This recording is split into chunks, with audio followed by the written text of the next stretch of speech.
If you plan on using subcontractors, I recommend you watch and listen to this video as I tell you the story of the $30,000 subcontracting job that went terribly, terribly wrong. And then you play Sandstorm.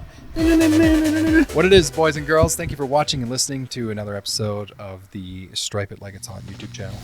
Do we put this out on podcast form too? I can't remember. I don't think we do. YouTube only, so if you're on YouTube, you're in an exclusive club. Let's get into it. Thank you to Mighty Line for sponsoring this video. As always, we love you, Mighty Line. If you want a free sample kit, Matt, where do they go? MightyLineTape.com/stripe-it. Nailed it. MightyLineTape.com/stripe-it. Okay, subcontracting. Very, very helpful thing to include in your business, but it could also go terribly wrong if you don't know what you're doing, like I didn't know what I was doing. So I'm going to tell you a story about a $30,000 subcontracting job that went completely sideways, horrible experience, and hopefully you learn and can take away a lesson from that as you go and hire your subcontractors. So head in the Wayback Machine. It was 2020, I think. It was 2020, maybe 2021. Company was growing quick. We just were doing striping back then. We did not do any of the work that we do today. And an opportunity came up with one of my best clients. I love this client. Still to this day, I love this client. And he said, do you know anyone who could manage or I could hire for this landscaping, hardscaping job? Basically, they needed to take this grassy hill, get rid of all the trees, build a little walking path because everyone seemed to be walking there. And it was a little bit of a liability risk because they weren't supposed to be walking there. And then we were going to build this walking path down to the parking lot. And then I was going to come in and paint this crosswalk. Well, I'm a line painting company, and that is a lot of trees and grass and dirt and things that I just generally don't care about. But I justified it in my mind because I was like, well, I really like this customer. I could probably manage this project just fine. I can get subcontractors to do all of the grassy dirt stuff, and I'll just paint the crosswalk, which is like this much of the overall project. And I thought it would be great. So I executed it. I did up a project proposal for him. I got the subs lined up for got the quotes that I needed. And it started out okay. The project got started in towards the end of the year. I think it was the end of August, maybe September. And my main subcontractor came in and started doing his landscaping work. He started knocking down the trees. Life is good. But the problem is the weather was a little bit bad, a little bit rainy that September. And he kind of fell behind. There was a couple of days where he had other jobs he had to go to, so my job got pushed to the side. And we got closer and closer to wintertime, and I started getting really concerned, man, we got to get this job done. And long story short, the job did not get done. So that was a big problem because not only did the job not get done before winter, which really upset a customer. You're obviously, we're not going to be doing landscaping and hardscaping when it's minus 35 or whatever stupid temperature we get to in winter. The problem was in the spring, because the work wasn't done and it was this grassy hill that got destroyed and it's now full of dirt, it basically turned to a mud pit. And it took a lot of extra work, extra cost for that subcontractor to come back, make sure all the grading was good again before they did all the sod and the grass and the hydro seed. It basically went terribly, terribly wrong. And to make it even worse, I tried really hard to encourage this subcontractor to get this done before the end of the year.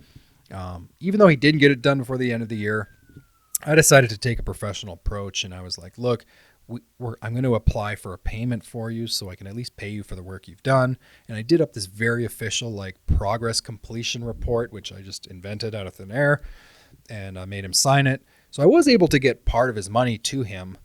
The problem was the next year, he just had other jobs to do. He wasn't that motivated to come back to do the final 30% of the work because he had big jobs in the spring to do. That's when the busy season is.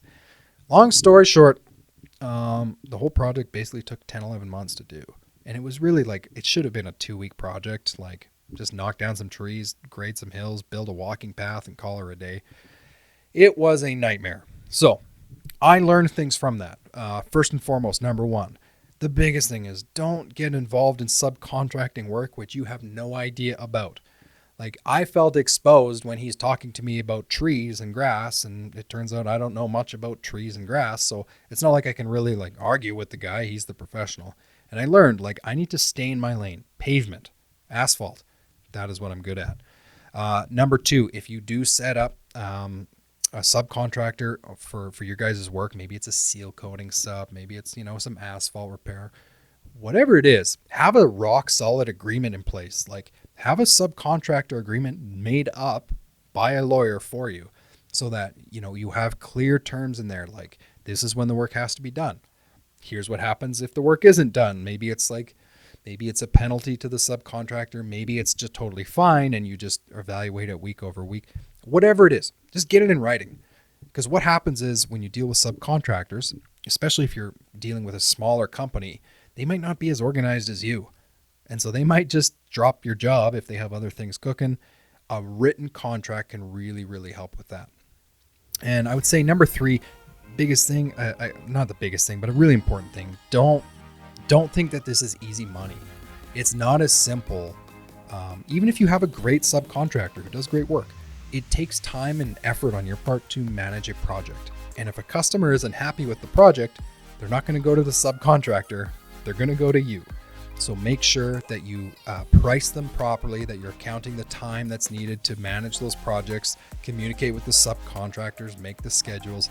It's a lot of operational work. So my hope for you, dear listeners, that if you do subcontract, have those good agreements in place. Don't get caught up in stuff that you really aren't qualified to do. It's not easy money. There is work involved. But when done correctly, subcontracting can be an amazing feature to add to your business. It can allow you to really increase your sales capacity without straining your operations. Hopefully you found that helpful. Thank you for watching. Keep your stripes hot. We'll talk to you next week.